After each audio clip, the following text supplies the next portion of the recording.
오늘 본문의 말씀을 통해서 덕을 세우기 위한 은사라는 제목으로 함께 하나님의 말씀을 나누도록 하겠습니다. 덕을 세우기 위한 은사라는 제목입니다. 목회자에게 있어서 가장 큰 일 중에 하나는 역시나 말씀을 준비하는 일일 것입니다. 그런데 말씀을 준비하는 것이 여간 쉽지가 않습니다. 새벽이든 또 주일 설교든 말씀 준비가 늘 참 어렵고 쉽지가 않아서 한 번은 담임 목사님께 말씀 준비하는 것이 참 쉽지 않습니다. 정말 어렵습니다. 라는 그런 말씀을 드린 적이 있는데 그럴 때 웃으시면서 이렇게 말씀하셨습니다. 나는 30년을 했는데도 아직도 어려워. 이렇게 말씀을 하시더라고요. 그런데 그 중에서 제가 제일 어려울 때가 언제냐 하면 목사님과 그 본문이 비슷하게 겹칠 때입니다. 지난주에는 성만찬과 관련되어 있는 말씀이었는데 역시나 비슷하게 겹쳤었고 또 이번 주에는 성령의 은사와 관련된 말씀인데 역시나 비슷하게 겹칩니다. 목사님께서 이미 정말 중요한 핵심의 말씀들을 다 하셨기 때문에 제가 더 어떤 말을 해야 될지 참 어렵더라고요. 오늘 말씀도 그런 고민들과 함께 준비한 말씀입니다. 말씀 가운데 성령의 감동과 또 긍휼함이 모든 듣는 분들의 마음 가운데 임하기를 주님의 이름으로 축원합니다. 고린도전서 14장은 성령의 은사에 대해서 말씀하는 장입니다. 그리고 어제 목사님께서 말씀하셨듯이 14장의 주제는 크게 성령의 은사를 사모해야 하며 또 그 은사의 근본에는 사랑이 있어야 한다라는 것이었습니다. 그리고 그 중에서 특별히 구변의 은사, 즉 방언과 예언에 집중해서 말씀하고 있습니다. 그러면 하나님께서는 이 성령의 은사를 왜 교회와 성도들에게 주시는 것일까요? 그리고 이와 같은 은사를 사용함에 있어서 조심해야 할 것이 있다면 어떤 것들일까요? 오늘 여기에 대해서 함께 말씀을 나누어 보고자 합니다.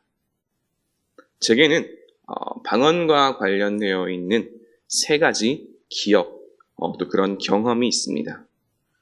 첫 번째 기억은 제가 초등학교 한 5학년, 6학년 그 즈음의 일입니다. 저와 나이가 같은 아버지의 친구 목사님의 그 아들이 있었습니다. 자연스럽게 어린 시절부터 같이 어울려 놀곤 했었지요. 근데 어느 날 한 달이 건너서 참 신기한 이야기를 듣게 되었습니다. 그 친구가 벌써부터 방언으로 기도한다라는 그런 이야기였습니다.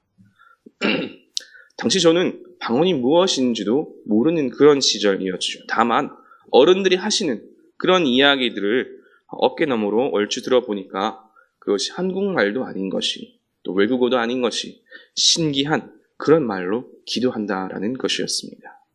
그게 무언가 신비한 그런 능력의 일종이라는 거죠. 문제는 그 다음이었습니다. 그 즈음해서 부모님과 함께 아버지의 친구 목사님들, 그런 가족 모임에 함께 가게 되었는데 이게 의도했든 의도하지 않았든 알게 모르게 그와 관련해서 그 친구가 일종의 우월감 혹은 그런 것들을 느끼는 것처럼 제가 느껴지는 거예요. 반대로 저는 이상하게 알 수 없는 그런 위축감이 느껴졌습니다. 초등학교 5학년인데도 말이죠. 어른들의 칭찬과 관심과 그 주제가 다 그 친구에게로 향했기 때문이죠. 두 번째 기억은 중학교 3학년 때의 기억입니다.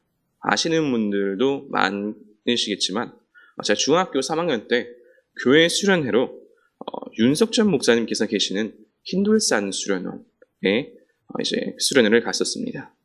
수련회 둘째 날 저녁이었죠.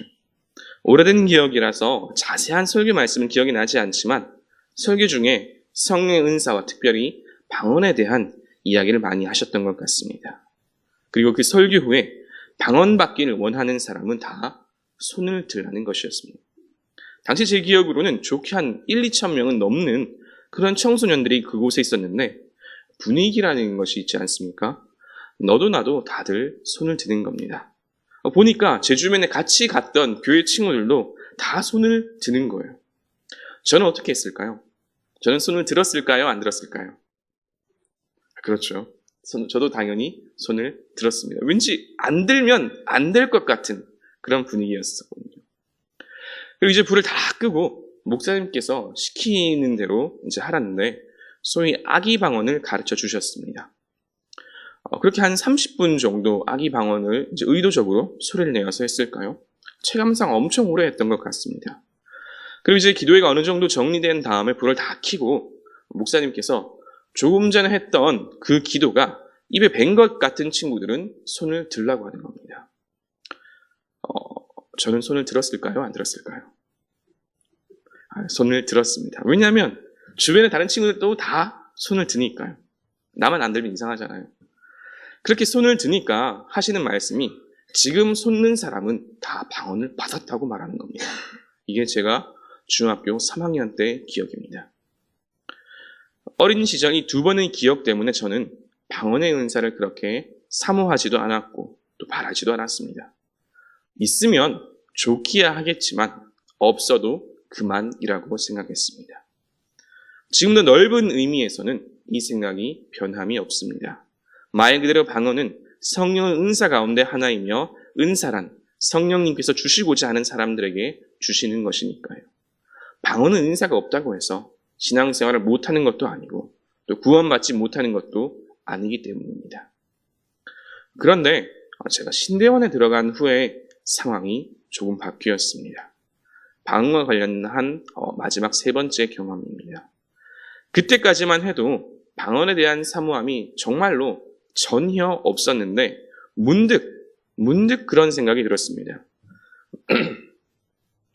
나도 이제 앞으로 목사님이 될 텐데 나중에 기도를 하고 또 기도회를 인도하고 또 은사에 대한 이야기를 할 때 방언 기도를 할 수 있으면 참 좋겠다 하는 그런 생각이죠. 처음에는 딱 그 정도의 생각이었습니다. 그저 할 수 있으면 좋겠다 정도.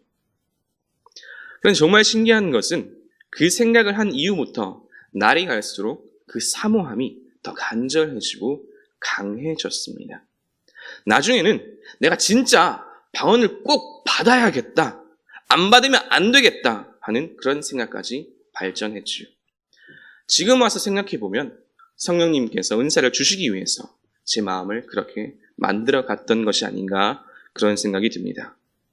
아무튼 그렇게 마음을 먹고 이제 금요 기도회마다 기도를 했습니다. 제가 이제 사역하던 교회에서 금요 심야 기도를 그렇게 했었으니까요. 하나님 저도 방언을 주세요. 저도 방언 기도를 하고 싶습니다. 영의 언어로 기도하고 싶습니다. 방언을 주시옵소서 하면서 금요 기도회만 되면 그렇게 주구장창 기도를 했었습니다. 그리고 그때 또 문득 생각이 났던 게 바로 중3 때 옛날에 들었던 수련회 때 했던 아기 방언이었습니다. 할 줄 아는 게 없으니까 그거라도 한번 해보자 싶었던 거죠. 중3 때나 그때는 한 가지 분명한 것은 입술이나 혀의 움직임 이런 것들을 의도적으로 의식적으로 했다는 거죠. 극단적으로 말하면 내가 소위 주문 외우듯이 의식적으로 의도적으로 그 말을 그 단어들을 했다는 겁니다. 그 움직임을 제가 자각하고 있었던 거죠. 할 줄 아는 게 그거밖에 없으니까 그거라도 하고 있는 그런 상황이었을 뿐입니다. 근데 어느 날 그날도 금요 기도할 때 주시옵소서 하면서 그렇게 열심히 기도하고 구하고 있는데 갑자기 소위 입이 터졌습니다. 제가 알 수 있었어요. 이게 제가 의도적으로 알랄랄라 이렇게 하는 것이 아니라 기도 가운데 나의 자각과는 다른 기도라는 것을 분명히 알 수 있었습니다. 마음 가운데 성령께서 지금 기도를 시키고 있다는 것을 분명히 깨달을 수 있었지요. 이렇게 방언을 받고 나니까 왜 방언의 은사를 사모해야 하는지 또 이와 같은 은사의 유익이 무엇인지를 분명히 확실하게 알 수 있었습니다. 더 깊은 기도 가운데 나아갈 수 있었고 더 오래 기도할 수 있게 되었지요. 기도에 망설임이 없어지고 오히려 기도하는 것이 얼마나 더 하나님과 가까워질 수 있는 것인지에 대해서 분명하게 깨닫게 되었습니다. 말 그대로 왜 방언의 은사를 사모해야 하는지 몸소 깨닫는 그런 체험이었지요. 이처럼 방언은 개인의 영성에 아주 좋은 지대한 영향을 줍니다. 더 깊은 기도 가운데로 나아가게 하고 또 하나님과 더욱더 친밀해지게 하니까요. 그러나 이와 같은 은사에도 분명히 조심하고 경계해야 할 것들이 있습니다. 그 첫 번째는 방언을 비롯한 은사를 어떤 영성의 수준이나 신앙의 단계로 생각해서는 절대로 안 된다는 것입니다. 그리고 더불어 이로 인해서 스스로 우월감을 느끼거나 혹은 반대로 위축되어서도 안 된다는 것이죠. 조금 전에 말씀드렸듯이 방언을 하지 못한다고 해서 또 방언뿐만이 아니라 다른 어떤 눈에 띄는 그런 은사가 없다고 해서 신앙생활을 못하는 것이 아니지요. 구원받지 못하는 것도 아닙니다. 하나님께서는 분명히 그 밖에 다른 은사나 달란트를 주셨을 것입니다. 방언을 하면 개인의 영성에 조금 더 도움이 되는 것이지 이것을 반드시 꼭 해야 하는 어떤 신앙의 단계나 코스로 여겨서는 절대로 안 된다는 것입니다. 마찬가지로 이것을 통해서 혹시라도 내가 방언을 하니까 저 사람보다 내 영성이 더 깊다, 더 뛰어나다 이런 식으로 생각해서는 안 된다는 거죠.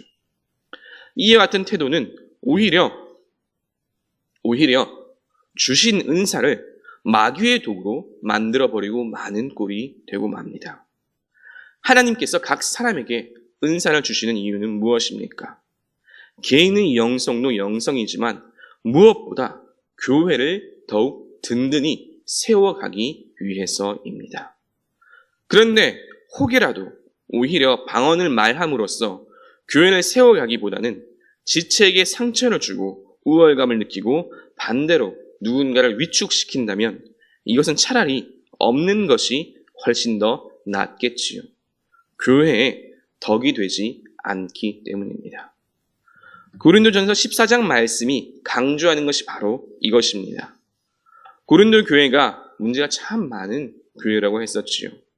또 그 문제 중에 하나가 바로 은사 제인주의였습니다. 그리고 그 중에서도 방언과 관련되어 있는 여러 가지 문제들이 있었지요. 초대교회가 세워지고 부흥하던 초기에 방언은 마치 성령의 임재의 그 증거와도 같이 여겨졌습니다. 그럴 수밖에 없겠지요. 마가의 다락방에서 성령께서 임재하셨을 때 가장 먼저 나타난 현상 중에 하나가 바로 사람들이 방언으로 말하기 시작한 것이기 때문입니다. 그런데 이로 인해서 초대교회 가운데 이상한 오해가 하나 생겨나게 되었는데 방언을 받지 못했으면 성령을 받지 못한 것처럼 여겨지는 것입니다. 또 같은 맥락에서 방언을 더 잘할수록 마치 그 영성이 더 깊은 것으로 간주되었지요. 바울이 왜 18절 말씀에서 내가 너희 모든 사람보다 방언을 더 잘 말함으로 하나님께 감사하노라 라고 말했을까요? 이것은 바울이 절대로 자기 자신을 자랑하는 것이 아닙니다. 이는 고린도 교회 사람들이 방언을 마치 일종의 어떤 자격증처럼 여겼기 때문입니다. 그래서 방언을 잘하지 못하면 지도자로 인정하지 않는 모습까지도 보이는 거죠. 그래서 바울도 부득불 이렇게 말할 수밖에 없었던 것입니다. 이 같은 현상들은 결코 좋은 모습이 아니지요. 이는 교회 안에서 절대로 덕이 되지 못합니다. 고린도전서 14장에서 반복적으로 등장하는 키워드가 바로 덕이라는 단어 말씀이지요. 12절 말씀에서도 교회에 덕을 세우기 위하여 그것이 풍성하기를 구하라 라고 하였고 26절에서도 모든 것을 덕을 세우기 위하여 하라 라고 말씀합니다. 그런데 이를 반대로 말하면 고린도 교회 성도들이 자랑하고 사용하는 그 은사들이 교회에 덕이 되지 못했다는 말입니다. 스스로는 성령이 충만하다고 해서 방언으로 말하고 능력을 행하였으나 그것이 교회를 세워가는 데 있어서는 도움이 되지 못하고 덕이 되지 못했다는 거죠. 그러면 방언을 비롯한 은사를 통해서 교회에 덕을 세우는 방법은 무엇일까요? 하나님은 무엇을 위해서 방언과 예언 또 그 밖의 은사들을 교회에 허락하셨을까요? 그 핵심은 깨닫게 하는 마음입니다. 이것이 오늘 말씀의 두 번째 주제입니다. 깨닫는 마음이지요. 19절 말씀을 보면 이렇게 말씀합니다. 그러나 교회에서 내가 남을 가르치기 위하여 깨달은 마음으로 5마디 말을 하는 것이 1만 마디 방언으로 말하는 것보다 나으니라 라고 말씀합니다. 깨닫게 하는 마음, 또 깨달은 마음이 중요합니다. 방언과 또 이것을 알아들을 수 있게 하는 통력, 그리고 예언을 비롯한 신령한 은사들을 통해서 말씀을 깨닫고 은혜를 깨닫고 죄를 깨닫는 것입니다. 당연히 알아들을 수 있어야 깨달을 수도 있겠지요. 이를 통해서 먼저 믿는 성도들은 그 영성이 더욱 깊어지고, 그래서 깊어진 영성과 사랑으로 공동체를 보듬어가고 세워갈 수 있습니다. 당연한 이야기이겠지만 고린도전서 14장은 고린도전서 13장 다음에 오는 말씀입니다. 왜 13장에서 사랑에 관한 말씀들을 먼저 했을까요? 어제 목사님께서도 말씀하셨지만 말 그대로 사랑이 그 근본이고 사랑이 제일이기 때문입니다.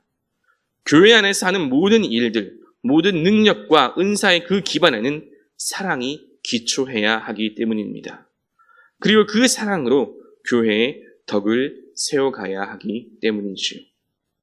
그리고 이 깨닫는 마음이 믿지 않는 사람들에게는 자신들의 죄를 깨닫게 하고 고백하고 회개하여서 복음을 받아들이게 만듭니다. 하나님께서 방언과 또 이를 알아들을 수 있게 하는 통역과 예언의 은사를 주시는 그 이유는 이처럼 믿는 자들에게나 믿지 않는 자들에게나 동일하게 표적과 또 그 유익을 동시에 주기 위함이지요. 22절 말씀과 그 이하의 말씀들을 보면은 그 내용이 참으로 신비롭습니다. 그러므로 방언은 믿는 자들을 위하지 아니하고 믿지 아니하는 자들을 위하는 표적이나 예언은 믿지 아니하는 자들을 위하지 않고 믿는 자들을 위함이니라. 아멘. 분명히 방언을 더러 믿지 아니하는 사람들을 위하는 표적이라고 말씀합니다. 불신자들을 위한 표적이 바로 방언이라고 말하는 거죠. 조금 전에 나누었듯이 오순절의 그 성령의 역사, 그 표적 가운데 하나가 바로 방언이었습니다. 믿지 않는 사람들이 그리스도인들이 방언 말하는 것을 보고 또 그것을 듣고 구원의 역사가 나타난다는 거죠. 그런데 이 방언을 무분별하게 사용하면 오히려 어떻게 된다고 말씀합니까? 온 교회가 다 함께 모여 다 방언으로 말하면 알지 못하는 자들은 믿지 아니하는 자들이 들어와서 너희를 미쳤다 하지 아니하겠느냐라고 말씀합니다.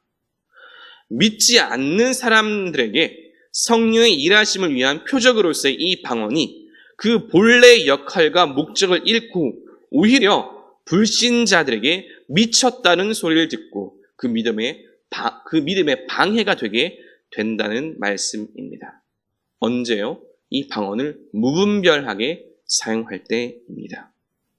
그런데 또 22절 말씀을 보면 예언은 원래 믿는 자들을 위한 은사라고 하지요. 예언은 믿는 자들을 위한 은사입니다. 조금 전에 방언은 믿지 않는 자들을 위한 은사라고 했었죠. 공동체 안에서 예언을 통해서 서로의 믿음을 북돋아주고 격려하기 위해서 있는 것이 바로 예언입니다. 이것이 예언의 본래의 목적, 교회 내부, 교회 안을 향하는 것이죠. 그런데 놀랍게도 이 예언이 외인들을 향하게 되면 이것 역시 구원의 도구가 됩니다. 예언을 통해서 믿지 않는 사람들이 책망을 듣고 또 숨은 일들이 드러나서 하나님을 경배하게 된다고 말씀합니다. 예언 역시 외인들이 듣고 회개하여서 복음을 받아들일 수 있는 중요한 구원의 통로가 된다는 것이죠.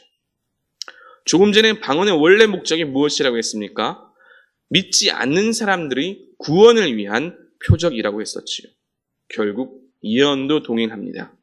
예언이든 방언이든 무엇이든 핵심은 깨닫는 마음으로 그 교회를 세워가는 것입니다. 교회 내적으로는 하나님과 그 은혜, 그 말씀을 깨닫고 방언을 통해서 개인의 영성을 깊게 하고 또 예언을 통해서 서로를 위로하고 격려합니다. 교회 안으로는. 그리고 교회 외적으로는 방언이 성령의 역사의 표적이 되어서 구원의 도구가 되고, 마찬가지로 예언도 자신들의 죄를 깨닫게 하고 회개하게 만들어서 구원받게 만드는 도구가 되는 것이죠.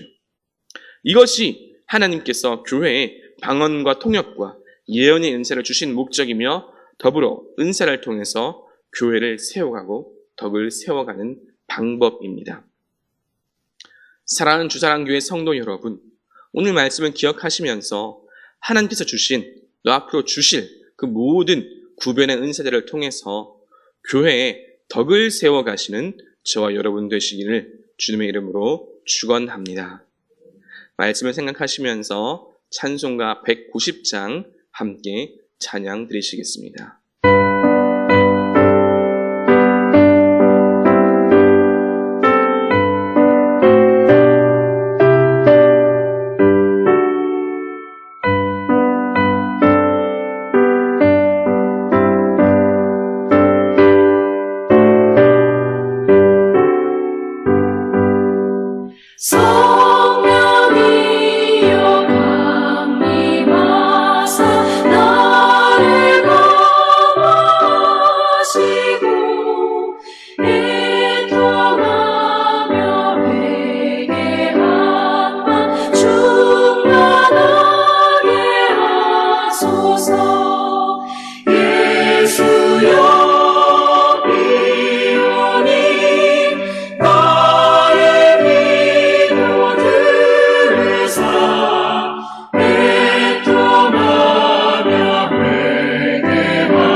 이제는 우리를 구원하신 예수 그리스도의 은혜와 아버지 하나님의 크신 사랑과 언제나 함께 하시며 인도하시는 성령 하나님의 교통하심이 주신 은사들을 통해서 교회의 덕을 세워가며 또 복음 전파의 통로가 되길 소망하는 모든 주의 자녀들과 그 삶 위에 이제로부터 영원토록 함께 하시길 간절히 축원하옵나이다.